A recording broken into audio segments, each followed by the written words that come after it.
పోషకాలు అద్భుతంగా ఉంటాయి. స్థూల పోషకాల విషయం ముందు చూస్తే 100 గ్రాముల డ్రాగన్ ఫ్రూట్ తీసుకుంటే 84 గ్రాముల నీటి శాతమే ఉంటుంది. అందులో శక్తి 57 కిలో క్యాలరీలు ఉంటుందన్నమాట. ఇందులో కార్బోహైడ్రేట్స్ పిండి పదార్థాలు 15 గ్రాములు, మాంసకృతులు 0.3 గ్రామ్స్ అంటే లేనట్లకి, కొవ్వులు 0.1 గ్రామ్, ఇవన్నీ చాలా తక్కువ ఉంటాయి అన్నమాట.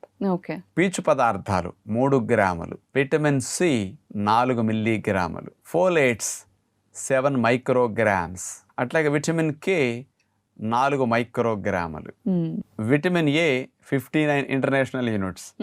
ఇవి స్థూల మరియు సూక్ష్మ పోషకాలమ్మ. డాక్టర్ గారు, మనం సాధారణంగా ప్రకృతి విజ్ఞానంలో భాగంగా ఎన్నో రకాల ఫ్రూట్స్ లేదంటే కూరగాయలు, ఆకుకూరల గురించి మాట్లాడుకుంటూ ఉంటాం, కానీ ప్రతి దాంట్లో ఇన్ని విటమిన్స్ ఉండడం అనేది చాలా అరుదుగా కనిపిస్తూ ఉంటుంది. అవునమ్మా. మరి ఇన్ని విటమిన్స్ ఉన్న డ్రాగన్ ఫ్రూట్ తీసుకోవడం వల్ల ఆరోగ్యానికి ఎలా మంచిది, అలాగే ఎలాంటి కండిషన్స్ అంటే ఎలాంటి జబ్బు